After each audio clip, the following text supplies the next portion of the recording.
Agradecemos a Andrés Abreu por estas maravillosas palabras. La conciencia distingue las necesidades reales de las utópicas y genera espacios para la realización interior que induce al amor como medio especial para alcanzar la plenitud. Damos la bienvenida a nuestra conferencista Carmen Cecilia Cardona Fuentes, quien nos trae la conferencia Comprendiendo la espiritualidad a través de la inmortalidad del alma. Carmen Cecilia Cardona Fuentes, odontóloga y pensionada del Seguro Social, participó activamente en la fundación de la Sociedad Espiritista de Cartagena y es socia fundadora y presidenta de la Asociación Espírita Sendero de Paz, ASESPAS, en la ciudad de Barranquilla. También formó parte del grupo fundador del Centro Espírita Los Sembradores en la ciudad de Bogotá. A lo largo de su trayectoria se ha destacado como expositora espírita, contribuyendo a la difusión y enseñanza de la doctrina en diferentes escenarios. Recibamos con un fuerte aplauso a la señora Carmen Cecilia Cardona.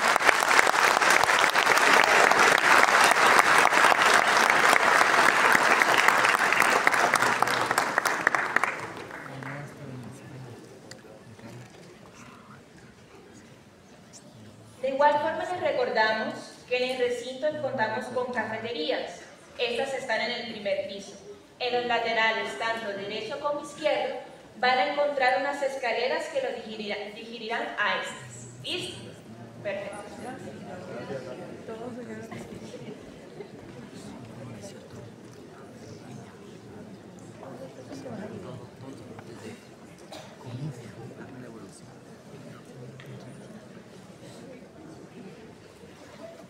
Muy buenas tardes. Apreciado auditorio presencial y al auditorio virtual, un cálido saludo desde la ciudad de Bogotá en medio de este maravilloso evento, el 20º Congreso Espírita Colombiano de CONFECOL, nuestra casa matriz en el espiritismo en Colombia. Nosotros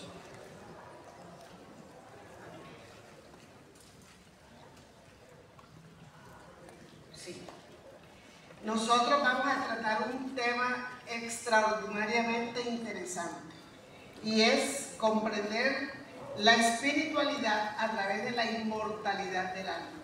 Hemos escuchado en la conferencia de Johnny, extraordinaria conferencia, en todos los conceptos emitidos también por nuestro querido Andrés Abreu Cubillos, todo lo concernente a la inmortalidad.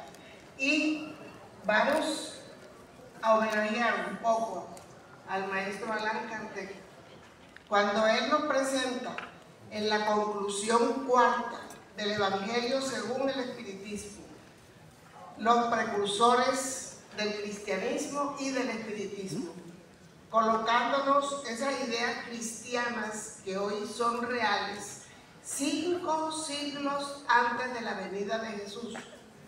Ellos, Sócrates y Platón, preconizaban la unicidad de Dios, un Dios único, en unas culturas milenarias de diferentes ciudades, países, en épocas totalmente diferentes, politeístas. Entonces, la creencia de un Dios único, 5 siglos antes de la venida de Jesús, marcó un hito extraordinario. También ellos, Sócrates, preconizaba la inmortalidad del alma y la vida futura. Fundamentalmente estos puntos nos traen a nosotros una gran reflexión. Del mismo modo que conocemos la doctrina de Jesús por los evangelios escritos por sus discípulos, toda la doctrina de Sócrates la conocemos por los escritos de Platón.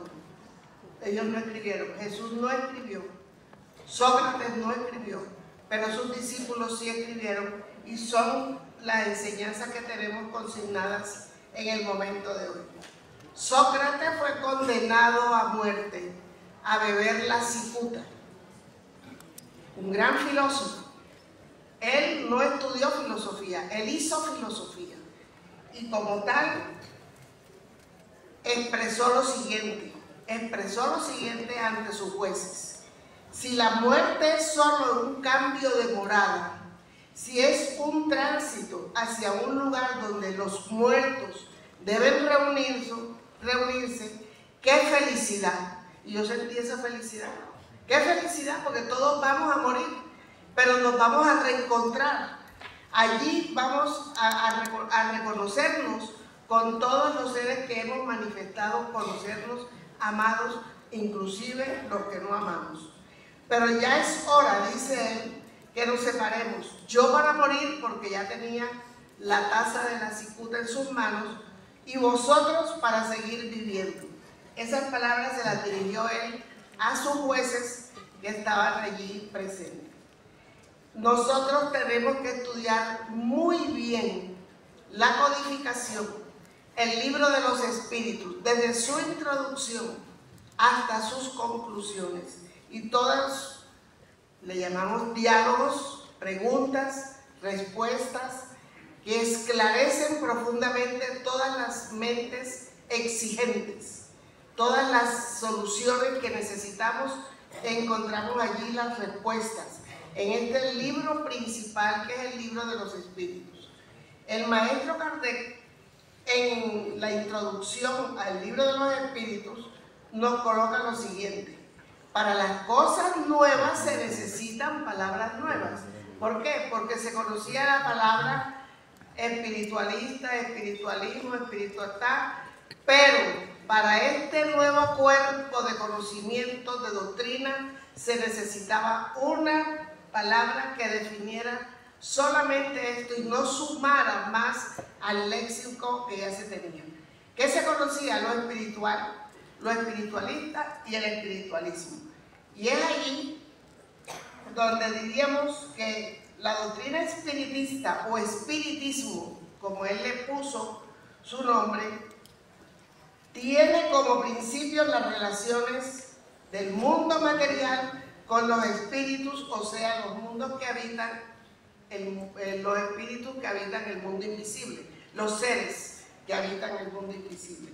Entonces, cuando nosotros entendemos que hay una comunicación con nosotros los encarnados y con aquellos que no tienen cuerpo físico, que están en el mundo espiritual, de esas comunicaciones surgen unas leyes que solamente a través del estudio de las facultades mediúnicas, disciplinadas, clasificadas y elevadas a un buen nivel de respeto, podemos nosotros entender el factor de la mediunidad, no como un juego, no como una sorpresa, no como una magia, no como una solución a las necesidades para que nos digan así tienes que hacer esto.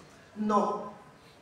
Cuando nosotros entendemos que el origen del espiritismo está en conocer nuestra naturaleza, quiénes somos, de dónde venimos, qué hacemos aquí, hacia dónde vamos y cuál es nuestra relación con el mundo invisible. Allí se concentra la razón de ser de la doctrina espírita. Y encontramos que después de la publicación del libro de los espíritus, pasan varios años para salir publicado el libro de los medios, pero en esos 4 años, de 1857 a 1861, el maestro Kardec mantuvo viva la atención de todos aquellos que se habían interesado por la publicación del libro de los espíritus y se habían creado muchas inquietudes, había sed de conocimiento, y él maneja entonces un mecanismo de misivas, de correspondencia, que se dedicaba a resolver. Y nosotros podemos imaginarnos el arduo trabajo, la gran responsabilidad que él tenía de resolver misiva por misiva, dando claridad a todas aquellas inquietudes que se habían presentado. Fue exhausto este trabajo y él se dedicó con toda la responsabilidad que asumió su misión, la misión de ser el codificador, la misión de extraer del mundo espiritual a través de los diálogos con los espíritus, tratar de sacar el mayor conocimiento, de preguntarle a los mismos espíritus quiénes eran, qué hacían, en qué nivel estaban, qué cultura tenían. Y eso le fue dando a él todo el material necesario para brindarnos un conocimiento bien sólido de la situación del mundo espiritual que nos rodea y que invade el universo entero. Porque los espíritus habitan el universo, no hay espacios vacíos. Hay mundos y hay espíritus. Hay humanidades completamente desarrolladas en muchos de esos mundos. En la Revista Espírita de 1858, la número 1, en la introducción nos dice: en fin, la doctrina espiritista nos ofrece la única solución posible y racional. El maestro Kardec era analítico, pensaba, razonaba. Tan así es que él no fue volando a la novedad cuando lo invitaron a ver las mesas danzantes y parlantes. Él dijo: eso no puede ser, no puede ser, él no podía creer eso. Su escepticismo es lo que lo lleva al éxito de encontrar la verdad, el razonamiento. Si estas mesas no tienen cerebro, no tienen nervios, ¿cómo pueden responder acertadamente la serie de preguntas que se les realizan? Entonces, cuando él asiste y encuentra que detrás de esos fenómenos tiene que haber algo más importante y trascendente, y es cuando se motiva a asistir a sesiones mediúnicas con adolescentes, jóvenes, en donde se realizaba todo aquello. Y de esas reuniones mediúnicas él recibe una serie de trabajos de cuadernos, unos 52 cuadernos llenos de respuestas de los ejercicios que se habían hecho anteriormente en esas sesiones mediúnicas, y él empieza a estudiar, a decodificar, a analizar, a seleccionar. Es lo que realmente le inspira a él la necesidad de comprender que eso no es de él, que este conocimiento que recibe no puede ser solamente para él, que tiene que haber una trascendencia de lo que estaba conociendo y recibiendo, y es cuando se dispone a publicar, a ordenar, a clasificar por preguntas y respuestas y sacar la primera edición con 501 preguntas. Esa primera edición no le podemos decir que era incompleta, no, era necesario sacarla así, con 501 preguntas, que era lo que él en ese momento había podido concretar y concebir. Cuando él entiende que el espiritismo empieza a resolver las inquietudes de todas aquellas cartas que le llegaban con consultas, con preguntas, pidiéndole más y más explicaciones, él empieza a entender que no puede sacar de inmediato el libro de los medios, sino que tiene que seguir publicando las revistas como respuesta a aquellos lectores inquietos que manifestaban sus preguntas y manifestaban sus anhelos de querer conocer más. Y se da cuenta entonces que esa multitud de fenómenos morales y antropológicos de los que somos diariamente testigos y de los que buscará en vano su explicación de todas las doctrinas conocidas. Colocaremos en esta categoría, por ejemplo, la simultaneidad de los pensamientos, la anomalía de ciertos caracteres, las simpatías y las antipatías, los conocimientos intuitivos, las aptitudes, las propensiones, las tendencias, los defectos, los destinos que parecen marcados por la fatalidad, y en un cuadro muy general el carácter distintivo de los pueblos, de sus progresos y de aquellos pueblos que terminaban degenerados. Entonces había un material tan interesante que él empieza la primera revista espírita que expresa colocando esto en su introducción. Entendemos entonces que tenemos que estudiar espiritismo. Nosotros todos tenemos que estudiar espiritismo siempre. y tenemos allí la codificación, que es el manantial del conocimiento para quienes realmente sentimos la sed de avanzar, la sed de instruirnos. Y volvemos entonces a entender que el espiritismo comprende todo lo que se relaciona con el conocimiento de la parte metafísica, es decir, más allá de lo físico. No podemos quedarnos en el conocimiento del cuerpo, que tenemos grandes investigadores al respecto, pero que lo metafísico es lo que va más allá y que nos corresponde estudiar, porque nosotros, los encarnados, iremos a desencarnar, iremos a ser parte de ese mundo espiritual, de más allá del mundo físico.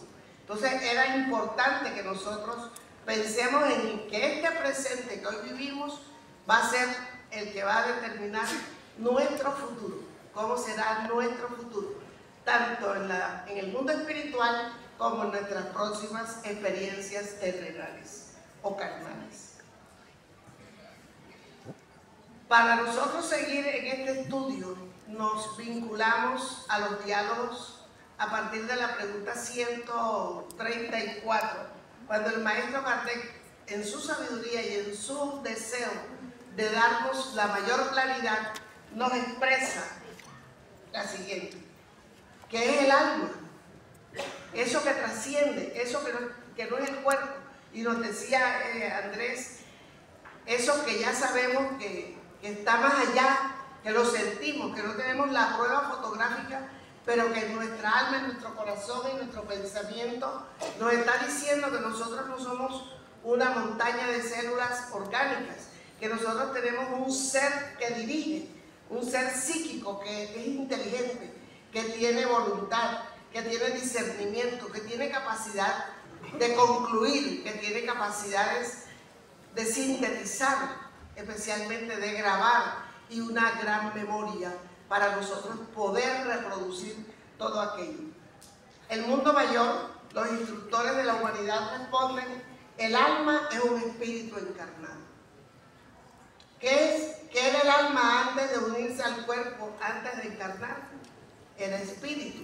Entonces él pregunta: ¿alma y espíritu son sinónimos? ¿Es la misma cosa?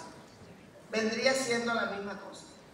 Antes de unirse al cuerpo, el alma es uno de los seres inteligentes que pueblan el universo, el mundo, el visible y el invisible, y se reviste temporalmente con una envoltura carnal para purificarse e instruirse.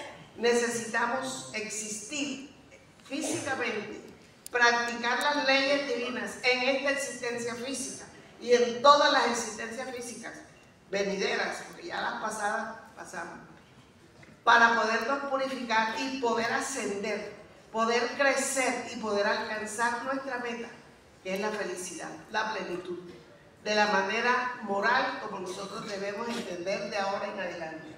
Esa sustancia que envuelve el cuerpo, que le permite identificarse, porque siempre va a mostrar la apariencia de su última encarnación, es nuestro perispíritu. El alma, en el momento de la muerte, pregunta el maestro Kardec, vuelve a ser espíritu, es decir, entra de nuevo al mundo de los espíritus que había abandonado momentáneamente. El alma conserva su individualidad después de la muerte y no la pierde nunca más. Es decir, no hay cambios porque vayamos a la vida futura, vayamos a atravesar el umbral de la vida espiritual y ya nosotros, de pecadores y de desordenados que hemos sido, vamos de inmediatamente a ser espíritus puros, espíritus gloriosos, espíritus delante del Señor, ya está gozando de la presencia del Padre. No hay esos cambios. Hay que hacer cursos seguidos, lo más pronto posible, purificarnos en la vida terrenal, lograr en la desencarnación un nivel mayor del cuando entramos. Es decir, mirar la escalera de la evolución en donde nosotros debemos pisar los peldaños con gran seguridad e ir avanzando, no detenernos, no regresarnos, más aún no estancarnos. Entonces, en ese proceso de evolución que nosotros tenemos nunca vamos a tener divisiones, siempre vamos a ser los mismos, el mismo espíritu que al modificar su conducta, su intelecto, al instruirse y al moralizarse, da un paso en esa escala subiendo esos peldaños. Si perdiera la individualidad, ¿qué sería entonces lo que conservase el alma? Y le responden los instructores al maestro Kardec: el alma, un ser moral distinto de la materia y conserva su individualidad. ¿Cómo manifiesta el alma su individualidad si carece de cuerpo material? ¿Cómo se manifiesta estando ya en el mundo espiritual? Ya lo dijimos. El lazo que une el alma al cuerpo es lo que lo va a identificar, porque no pierde el perispíritu. Al desencarnar, el alma se lleva su cuerpo espiritual y con ese que se va a identificar. El cuerpo físico vuelve a los reservorios de la tierra. Y seguimos nosotros mirando. El alma tiene su fluido que le es propio y lo toma de la atmósfera de su planeta y que representa la apariencia de su última encarnación, su perispíritu. En el libro La Génesis, los milagros y las predicciones según el espiritismo, en el capítulo 14, los fluidos, lo recomiendo abiertamente porque es el capítulo que nos pone a nosotros a entender exactamente todos los procesos de lo que nosotros podemos brindar y de lo que podemos evitar, de lo que podemos prevenir, e incluso nos habla de que si el fluido primario, digamos el éter primitivo, a través de los cuales se forman la variedad de infinitud de cuerpos materiales que existen, y si nosotros entendemos eso de esta manera, sabemos que estamos originados en ese éter primitivo, pero que no es el mismo éter del punto de vista espiritual, que el espíritu tiene otro origen, que evolucionamos en ambas, digamos, paralelamente en ambas situaciones, y que luego el espíritu al unirse al cuerpo también le va a dar su impulso, le va a propinar su impulso, pero nosotros como espíritu sí vamos a influir en fluido que está en nuestro entorno, y el primer fluido afectado con nuestros pensamientos y con nuestros sentimientos es ese cuerpo espiritual, nuestro espíritu. Si nosotros mejoramos, vamos a tener una apariencia a nivel espiritual para que nos identifiquen de una gran pureza, atractivo. Vamos a sentir incluso la tranquilidad de poder irradiar situaciones benéficas, saludables. Podemos decir que a través de ese fluido expresado a través de nuestro perispíritu, porque el espíritu piensa bien, ama, quiere ayudar a su prójimo, empezamos a sentir en la presencia de estos espíritus el beneficio de su cercanía. Esa es la razón por la cual los protectores, los mentores, los guías y los espíritus amigos nos ayudan, porque hay un amor y hay una irradiación saludable para todos nosotros. Tomamos pues, dice el maestro Kardec, nuestro punto de partida en la existencia, la supervivencia, la individualidad del alma, lo que en el espiritualismo es demostración teórica y dogmática, y en el espiritismo es demostración patente. Nosotros somos convencidos de que el espiritismo nos da a nosotros la seguridad de nuestra individualidad, de nuestra supervivencia y por consiguiente de nuestra preexistencia y del proceso evolutivo al cual estamos llamados a realizar. Hagamos por un instante abstracción de las manifestaciones mediúnicas a través de las cuales el maestro Kardec consiguió un manantial de conocimiento y lo puso a nuestra orden, y pensemos solamente en el factor de inducción. Veamos a qué consecuencias llegamos. La práctica del espiritismo frente a la conquista de la felicidad en la tierra. ¿A qué consecuencias llegamos? A que podemos ser felices en la medida en que nosotros nos mejoremos, nos transformemos. Para esa transformación requerimos el autoconocimiento. Y hago un paréntesis aquí. Ese autoconocimiento, ¿cuándo lo enseñó el Maestro Jesús? Cuando le presentaron a la mujer adúltera, él de espaldas, inclinado en la arena, escribiendo con el dedo, y le trajeron a la mujer sorprendida en adulterio. Y le explicaron que la ley mosaica decía que había que apedrearla. ¿Qué opinaba él? Aquel que no tenga pecado, tire la primera piedra. Y volvió, dio la espalda, se inclinó nuevamente en la arena y siguió escribiendo. Como no sintió pedradas, ni gritos, ni nada, después de unos minutos se levantó y miró. Estaba la mujer adúltera sola, las piedras en el suelo, y no había nadie acusándola. ¿Qué sucedió realmente? Cada uno de esos adultos mayores, nos lo explica también Amelia Rodríguez en Trigo de Dios. ¿Qué sucedió con ellos? Todos eran adúlteros. Es que el problema del adulterio es de pareja. El que sonsaca a la mujer casada también está cometiendo adulterio, no es la mujer casada solamente. Y nosotros, en las, digamos, civilizaciones machistas que hemos vivido, que hemos entendido, que es que la que peca es la mujer y que el hombre puede ser adúltero y se le perdona y vaya y venga y todo sigue igual.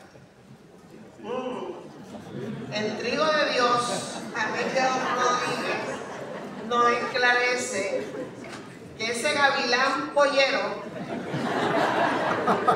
termina enfermo de sus órganos sexuales. Aquí tenemos el libro Trigo de Dios por Amelia Rodríguez. Porque por los caminos de Jesús, también de Amelia Rodríguez, está la continuación. Entonces, ¿qué sucede con aquel que levantó realmente las reglas de la lealtad y del compromiso en el matrimonio? El esposo había viajado y él le faltaba el respeto a ella, no la atendía, digamos, en sus compromisos conyugales. Ella livianamente se dejó engatusar del gavilán y cae nuevamente, y se siente realmente apedreada. Sabe que la van a asesinar. La sabiduría y la benevolencia del maestro de maestros no dice que no la apedree. Quien no tenga pecado, tire la primera piedra. Y nosotros, si nos aplicamos eso cada vez que a alguien queremos juzgar, no podemos señalar a nadie que tenga la misma falla que yo tengo, porque no tendría yo autoridad para señalar. Entonces, eso me obliga a mí a mirarme dentro. ¿Qué tengo yo? ¿Qué tengo yo por pedir perdón, por mejorar? Y toda esa cantidad de testigos del señor del casado, que incluso le habían hecho una trampa, le dijeron, hágase que se vaya y regrese para que vea que lo encuentre ahí. Todos ellos chismosos propiciaron que el esposo la encontrara en adulterio, la traen y todos trajeron su piedra en la mano, listos. ¿Ah? ¡Qué tristeza! Sin embargo, ninguno la tenía. Allí comienza nuestro autoconocimiento. La primera lección que nosotros tenemos del Maestro Jesús. Mirémonos si no tenemos pecado y si podemos lanzar juicios temerarios acusando a alguien. El hombre puede gozar en la tierra de una felicidad completa. En estos momentos que hablamos de expiación y prueba, transición y mundo de regeneración que ya está en camino, nosotros ¿dónde estamos ubicados? En expiaciones y pruebas sufrimos. Pero si aplicamos bien la doctrina, el conocimiento con convicción y con una fe razonada y entendemos que los sufrimientos los podemos evitar con un cambio de conducta nuestra, se va a minimizar ese sufrimiento y estamos ya propiciando algo de paz y de felicidad en nuestra vida personal que no va a depender en ningún momento de los recursos materiales, ni de las herencias, de las posesiones. No nos vamos a quedar en la ilusión de lo que tuvimos o de lo que podemos perder materialmente. Nosotros vamos a entender que la felicidad va a estar ubicada en la paz de nuestra conciencia, en el cumplimiento de los deberes, de las leyes divinas que están inscritas en la conciencia y escritas en el libro de los espíritus, que tenemos que estudiar y reestudiar las veces que sea necesario. Entonces, si estamos en un mundo de expresión y prueba, tenemos que sufrir porque venimos con una carga de equivocaciones de vidas anteriores. Pero si estamos en proceso de transición, ya hemos tenido que mostrar cambios en nuestra vida personal. Ya podemos haber inspirado a alguien con nuestro ejemplo. Ya podemos decirle a las personas cómo se puede aliviar un sufrimiento. Hay que hablar de la ley de causa y efecto y de las vidas anteriores. Que no hay castigo, que Dios no castiga, que Dios es amor, que nos brinda la oportunidad de la reencarnación, tal como lo dialogó el Maestro Jesús con Nicodemo. Y el Maestro Jesús fue invitado a dialogar con Nicodemo, que era un maestro de la ley del Sanedrín, era un copetón. Entonces, ¿qué sucede? Que el señor del Sanedrín no podía ir a visitar al carpintero, a ese que caminaba por las calles y que la multitud lo seguía, porque él era un importante en la política de ese momento. Entonces, él tenía que buscar la manera de dialogar con este señor y le manda un recado con uno de sus discípulos. Eso también lo tenemos de Amelia Rodríguez. Y en ese recado viene Juan, su evangelista. Es el único que da ese evangelio escrito, porque fue el único testigo que tuvo de ese diálogo. Y en ese diálogo maravilloso, los ojos del maestro se encuentran con los ojos de Nicodemo. Pero como quien invitó al diálogo fue Nicodemo, el maestro quedó callado. Prudente. Prudente porque era un dechado de virtudes. Y la prudencia que nosotros no tenemos, él la tenía de sobra. Y en esa mirada, Nicodemo se sintió incómodo. Este hombre parece que me reconociera, no sé. ¿Qué hago para...? Yo sé que tú eres de Dios por las maravillas que haces. ¿Qué hago para entrar al reino de los cielos? Nacer de nuevo, de agua y de espíritu. El espíritu es libre, sopla donde quiere, mas tú no sabes de dónde viene ni a dónde va. Primicias del reino. Amelia Rodríguez, maravilloso. Entonces, cuando entendemos que el Maestro Jesús era un hombre de verdad, veraz, su ejemplo de vida, sus virtudes, su elocuencia, su sabiduría, no se dejó tentar, ni siquiera cuando le preguntaron si había que pagarle el tributo a César. ¿De quién es la insignia que está en la moneda? De César. Entonces, a César lo que es de César. Entonces, un hombre que tenía la solvencia por su sabiduría milenaria, nos está diciendo que es necesario nacer de nuevo. Tenemos que creer en la reencarnación. Así medio mundo, media Colombia, 3/4 de Colombia no creen en la reencarnación. Nosotros sí creemos en la reencarnación y tenemos que enseñarla, divulgarla, porque es a través de la reencarnación que vamos a entender por qué nacimos con dificultades físicas, por qué en el transcurso de la vida también presentamos accidentes que nos dejan mutilados, por qué en la programación de nuestra reencarnación no nacemos enseguida con el defecto, sino en la medida en que pasan los años, porque pasan los años y no nos comprometimos a realizar el programa que nos entregaron, que en la elección de prueba aceptamos. Entonces, enseñar todo aquello beneficia a nuestro prójimo, a nuestros hermanos, los que van a la casa espírita, que van buscando una entrevista, una atención fraterna por problemas que tienen y que la solución del problema está en las manos de ellos, pero no tienen el conocimiento. En la casa espírita, los trabajadores tenemos el conocimiento.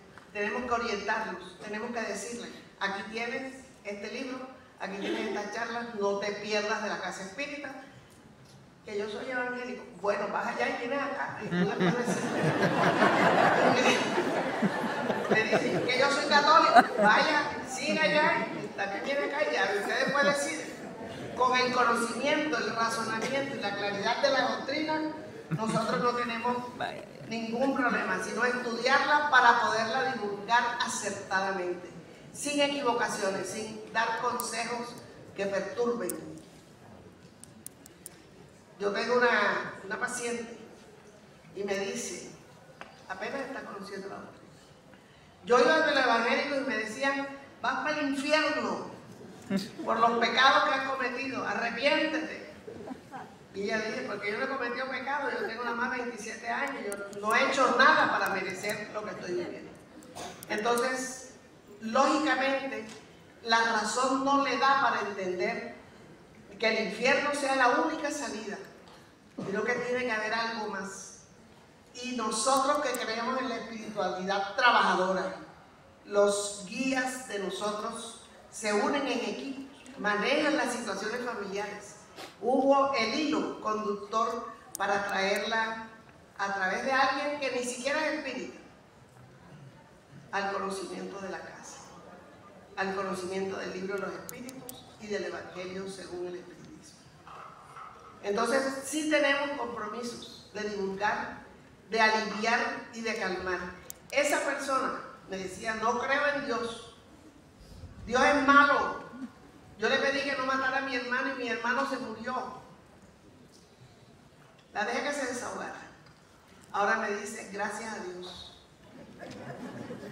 Leyendo las oraciones que tenemos para nosotros mismos, está la del ángel de la guarda. Me dijo, nunca había leído algo tan hermoso. Entonces hay compromisos que nosotros tenemos que cumplir y que realmente decirle a esa persona, tú puedes ser feliz, no basada en los valores materiales, ni en el amor-pasión, ni en el amor-pareja, pero sí en el amor a tus hijos. Cuídalos, edúcate y edúcalos. Y seguimos adelante formando una sociedad mejor a través de la enseñanza de la doctrina espírita.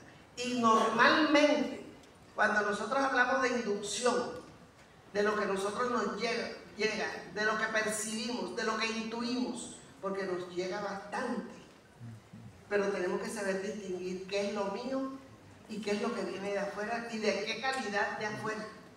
Y nosotros creemos que los espíritus superiores sí asisten al equipo mediúnico bien formado, que estudia, que se disciplina y se moraliza, y que a través de ellos podemos obtener respuestas que puedan satisfacer las necesidades de nuestros compañeros o de nuestros propios.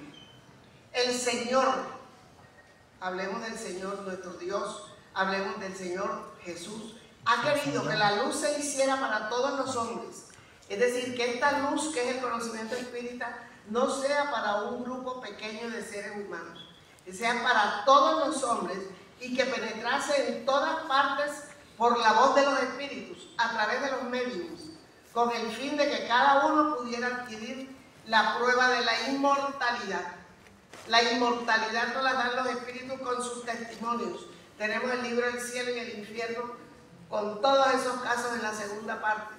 Casos que instruyen, que educan, el suicida, el que no fue suicida, el criminal arrepentido, el criminal endurecido. Todos aquellos casos que estudiamos, nosotros vamos a entender que ese es un testimonio valioso que nos va a ayudar a nosotros a no cometer las equivocaciones que de pronto las estamos repitiendo, o que estos hermanos en sus testimonios nos están ayudando a liberarnos de esa conducta. Pero que hay inmortalidad, porque cuando se atraviesa la frontera de la desencarnación, el espíritu se va a encontrar con su realidad, con su verdadera realidad. Y cuando entendemos que quienes en la casa espírita están haciendo las cosas correctamente, como medio, estudiando, mejorándose día a día, ellos son los intérpretes encargados de transmitir a los hombres las enseñanzas de los espíritus, o mejor dicho, son los órganos materiales por los cuales se expresan los espíritus para hacerse inteligibles a los hombres. Entonces, el medium que se cuida, que sabe que tiene una responsabilidad de que lo que recibe le va a servir a un grupo de personas para su bien, ese medium tiene que entender que su tarea es una misión santa y como tal la tiene que cuidar y la tiene que manejar, proteger sobre todo. La misión es santa porque tiene por objeto abrir los horizontes de la vida eterna. Ese medium va a comunicarnos a nosotros lo que está recibiendo para el bien de todos nosotros, que todos nos tenemos que aplicar, no decir esto le cae bien a Carmen. No, todos tenemos que aplicarnos las enseñanzas de los espíritus. La espiritualidad según el espiritismo y el hombre de bien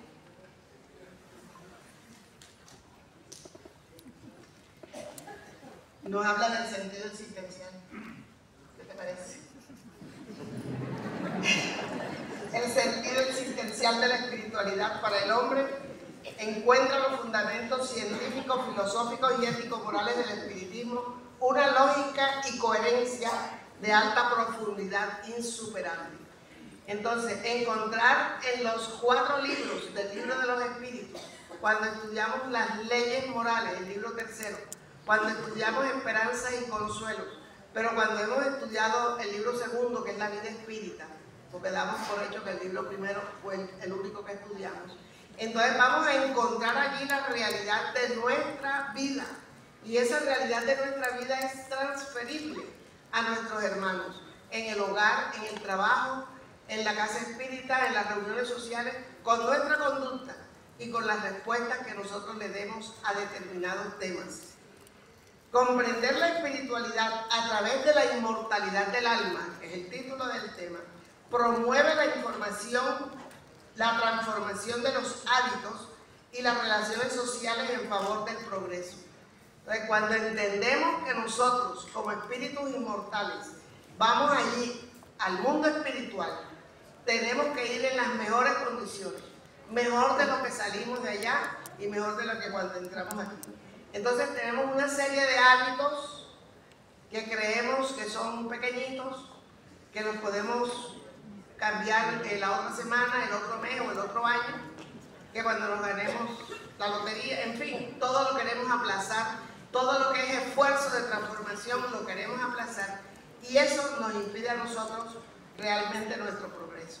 Entonces, hacemos esos cambios en favor del progreso de la humanidad, dado que informa a los individuos su origen, decirles somos hijos de Dios. La oración que nos enseñó el Maestro Jesús comienza con Padre Nuestro. Padre Nuestro, y nos lo dice también en Trigo de Dios, el capítulo de la oración dominicana. Y Juan se cuestiona entonces, si es Padre Nuestro, yo soy también hermano de mi mamá y de mi papá. Y somos hermanos de todos, somos hermanos de aquellos a quien criticamos, de aquellos que nos han perjudicado, de aquellos a quienes no hemos perdonado. Somos hermanos de los criminales. Y en el Evangelio, en el capítulo 11, después del numeral 8, el amor, viene un subtítulo, que es el amor a los criminales. Y nos interesa saber cómo tenemos que orar por los criminales. Por supuesto que viene después los enemigos espirituales en el capítulo 13. Y tenemos enemigos desencarnados, a quienes de alguna manera nosotros no le podemos brindar con facilidad el cuello para que nos maltraten. Tenemos que sabernos defender, utilizar la doctrina, las enseñanzas del Evangelio como una terapia preventiva. No esperemos que nos suceda algo para luego reventar con una venganza. Seamos preventivos y a la vez curativos de todas las situaciones difíciles que podemos pasar. Causa primera, Dios. Está en el libro primero del libro de los Espíritus.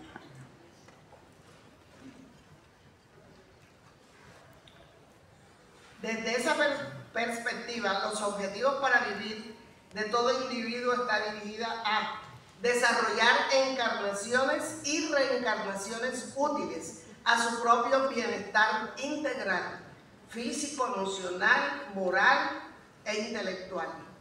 partir del bien sin segundas intenciones, a partir del bien sin segundas intenciones que realice al prójimo, porque comprende y entiende que el bien a sí mismo, es decir, es su plenitud venidera. Todo se resume en la educación a los hombres para que, conscientes de su naturaleza espiritual e inmortalidad, aplicasen en todos los actos de su vida la práctica de las leyes de Dios, para esencialmente comprendan anticipadamente la felicidad de la vida futura. Entonces, aplicar todo aquello nos está llamando a nosotros a lograr esa felicidad. ¿Mediante qué signo se puede reconocer al hombre de bien? Por el progreso real que debe elevar su espíritu en la jerarquía espiritual, su conducta. El espíritu demuestra su elevación cuando todos sus actos corporal constituyen la práctica de la ley de Dios y cuando comprenden por anticipado la vida espiritual con todos sus beneficios. En concordancia, las doctrinas biológicas, psicológicas, las neurociencias, ante la sorprendente apertura proporcionada por la física cuántica y por la biología molecular, penetraron más audazmente en los orígenes de los fenómenos y los colocaron delante de la gran causa, la inmortalidad. ¿Entendemos eso? No tenemos problemas. Tenemos que seguir viviendo y de la mejor manera. Apreciado auditorio, muchísimas gracias.